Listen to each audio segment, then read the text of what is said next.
Hey YouTube, G21 here. This is my first review on the channel, and obviously Spider-Man 2. And it being one of my most anticipated games for the year, I'm really happy that it's finally out. And at this point, honestly, I've already platinumed the game. And on my channel, I've uploaded the final part. And I hope if you've come across this review that you watch my gameplay videos. It's the no commentary, but I just wanted to get into the consistency of uploading, and I want to continue to slowly but surely build the habit and the work ethic for YouTube. Um, and honestly, I really like uploading, and it's fun messing with this video editor that I have. I um, I don't want it to be work, obviously it'd be cool to one day be big and pocket a little something, but I really do want to just mostly do it because I want to, and I just upload, and I want to upload um, things that I deem worthy and just fun of uploading. So to start things off, this is a casual review, and honestly I don't know how long I'm going to be talking for. um, but here we go. Spider-Man 2 was fun, and the gameplay was exciting, the story was good, albeit I think I was expecting it to be longer, so it was a bit short for me. And yeah, I don't know, I think with the way games release now, with like a minimum of 20 hours, 25, maybe even 30, I guess I was kind of just expecting that.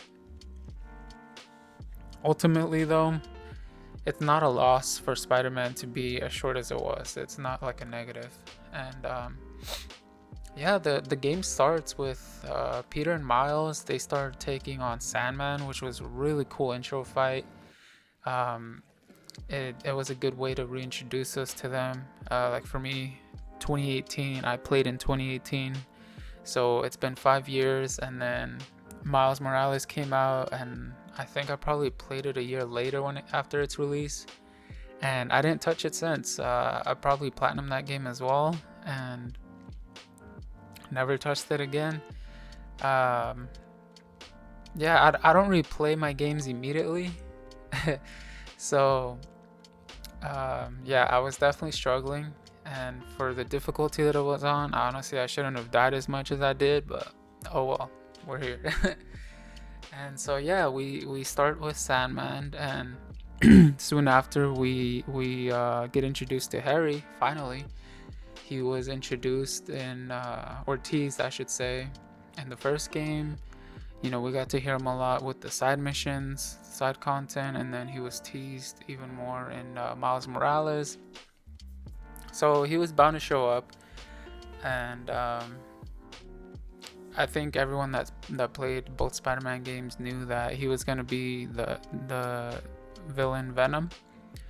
And with the advertising, I gotta say, I really was expecting, I don't know why, but I was expecting kind of like an equal amount of Craven and Venom. And if that's the feeling that the game gave you, great. But for me, the advertising was it led me to believe that Craven was gonna be almost like the ultimate villain, like the bigger bad, and he was gonna be a bigger pain, if not um, slightly like above Venom. But Insomniac focused more on Peter, Harry, and the symbiote, which is fine. I think a small gripe for me was that I didn't see Craven on screen as much as I'd liked. And this is coming from a 90s animated series Spider-Man fan. Maybe it's my nostalgia talking, but I feel like Craven was, even though he had this love arc with his, with, I forgot the character's name, but he was definitely trying to do something for someone. Maybe it was the same as the Spider-Man game, but he was really taking people down. He was really he had like a presence, and I was just like, man, dude, this Craven character is sick. um, it seems like every time he sets himself on a prey, he just acts on it, kind of like on the game. Like he's very prepared. He acts on shit, but he's just on the screen more. That's basically my point. And in this game, we see him, and he takes care of a Scorpion, and he got to work with most of the Sinister Six. Like he damn near took out the entire roster, besides what, Otto and Martin Lee. But yeah, like he really got to work, and we only saw him kill Scorpion. We find out through some of the missions that he took out, I think it was Vulture, Shocker, and I don't know if it was shown or alluded to, but Rhino as well. So yeah, like he would send his hunters to like get other targets, kind of like the Lizard or Black Cat, and then he would pick off the bigger targets. But we didn't get to see too much of that, and I don't know. Like I said, maybe it's just me and the way I took the advertising, but I thought they were gonna be almost on an equal playing field, and it wasn't. Oh well. Talking Easter eggs, just gonna break off a bit. One of my favorites was seeing Harry with the symbiote and looking like Agent Venom. I'm not too big on the comics and the lore, but I definitely know of Agent Venom, who's originally Flash Thompson, Peter's bully in high school. Turned good guy and was Agent Venom for a while. And personally, I liked the suit. I liked how he looked. I don't know if being a Punisher fan has anything to do with that, but I liked it. And seeing that in the game was really fun. I think the Doctor Strange Easter eggs, the sorcery with that Black Cat mission, that was fun too. And it seems like Wong is everywhere in the multiverse with that note that he left Miles after taking the Wand of Watum. And then another symbiote related Easter egg was how the symbiotes that were running around the city, like they had that like that spiral on their foreheads. That's like the symbol when they're enslaved by Null, basically, like in the comics, I think. And Null is the symbiote god, the King in Black, and he had a big event a few years ago in the comics.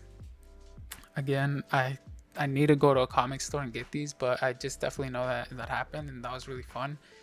Because the symbiotes were originally from a planet, I think, and then I don't know if they were rewritten or retconned into just being a race.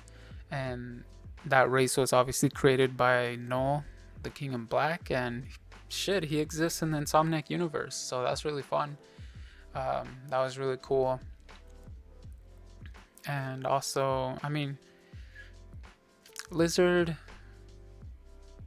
it was cool. Seeing Lizard was fun. I like how they integrated him into the story, but for me, he was just It was like, okay, it's whatever.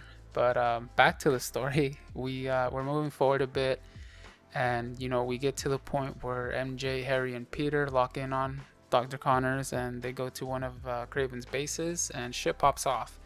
Peter fights Kraven and gets stabbed with his knife, which must have had some poison that he took from Scorpion, or I don't know what have you. Like maybe he hit a critical spot because he's just a really good hunter. But at first I thought Peter was gonna tank that because Peter, he can't die, like not in this scenario. But yeah, he started losing it. Like Peter started grasping on for dear life, and I was like, damn, dude, like that's tough. And finally, the game turns up when we do get the symbiote as Peter, and we get to see the Venom powers and play with them, and that was really cool. I liked Venom Punch, and then something later in the game, which I'll get to eventually, was the Tempest with the anti-venom. But Venom Punch was really cool. I started having a power trip and just fantasizing in my head if I had the ability to Venom Punch someone. I mean, I would do that shit for fun. And yeah, no, it was really cool. And so that was really, I mean, it's kind of the classic Peter arc at this point. It's been done so many times, but he went through his Venom arc. You know, he was slowly losing it, just getting angrier, and Yuri Lowenthal with his superior voice acting was doing a good job of delivering that.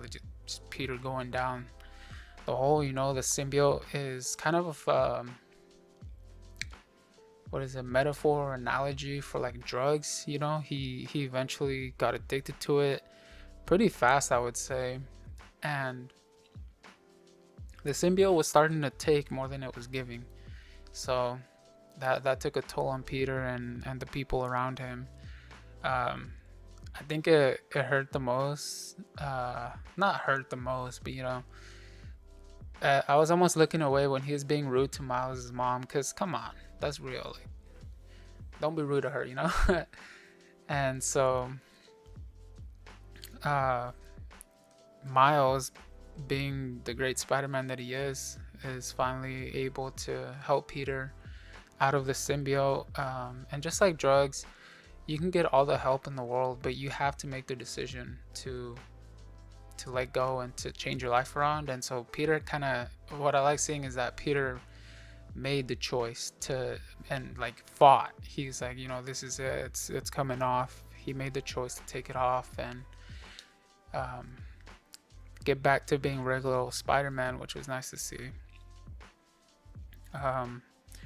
Breaking off on a tangent, because this is kind of at the forefront, just based on my YouTube feed, is there's been a lot of videos regarding Insomniac being woke and like them pandering, and I definitely noticed some of the actions in the game or dialogue that was air quotes woke, and you know, kind of like it made me do an eye roll here and there, and it's like, oh brother.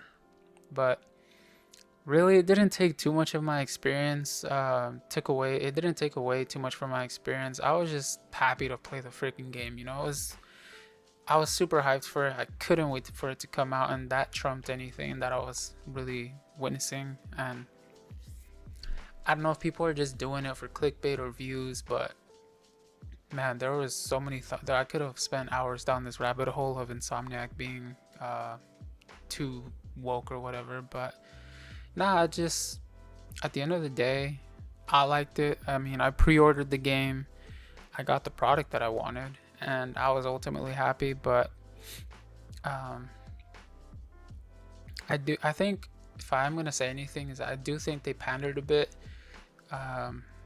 And you know, you might ask how or why did they pander?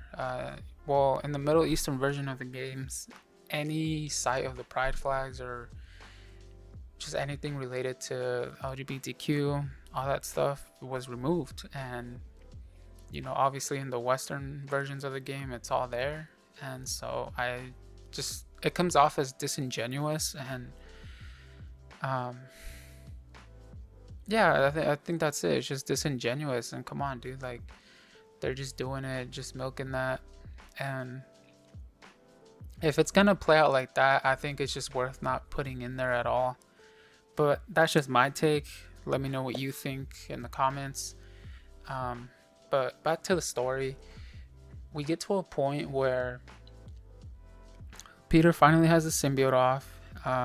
Harry got it back, and we surprisingly get to play as Venom. That was honestly unexpected, but shout out Insomniac for letting us play as Venom. I kept the way the camera was positioned and who was pointing to.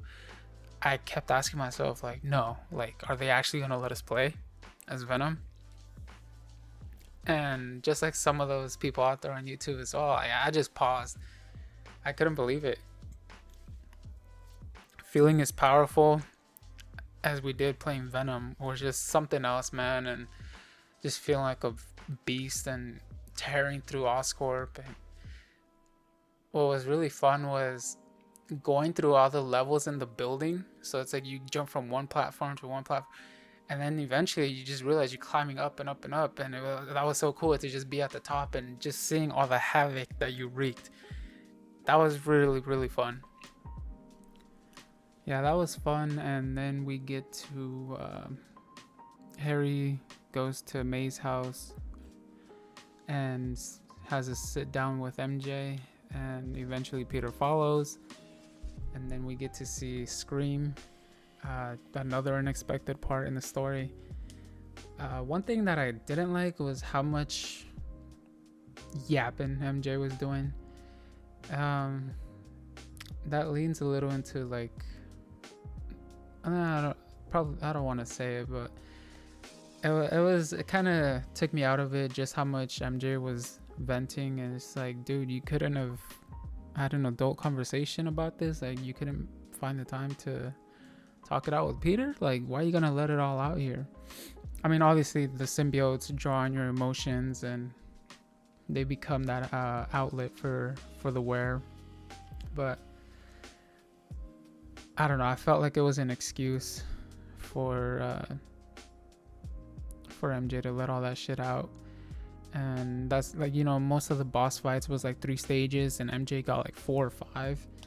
So I don't know, call it what you will. And moving on from that, more towards the end is Martin Lee and Miles go into Spider-Man's consciousness, which was really dope because I didn't think Miles was going to get to that point with Martin Lee. I thought he was either going to die, or I thought Martin Lee was going to die, or he was going to make an escape and just have beef with Miles until the next game or two. But no, I like how they did this, is that Miles had to grow and let go of some things that didn't serve him. I think that's really like mature and that's very dope. So they worked together because Peter still had some of that symbiote left and he was being overrun by the minions. And I am very happy with what Insomniac is pushing out for the most part. And obviously I'm very excited for the Wolverine game. Let me know if you're looking forward to that as well. What did you like about Spider-Man 2? Have you played Spider-Man 2? Have you played any of the earlier Spider-Man games? If I had to rate this on a scale of 1 to 10, I'd probably give it an 8. You know, more Craven and less agenda stuff, I guess, and maybe a slightly longer runtime. That would have been cool. But 8 out of 10. I mean, that's not a bad score, right? I mean, especially from a small ass YouTuber, whatever. Yeah, those are my thoughts. Hope you like the game. Hope you like this review. Hope you like my gameplay videos, should you take the time to watch them. Thank you very much, and I'm signing off.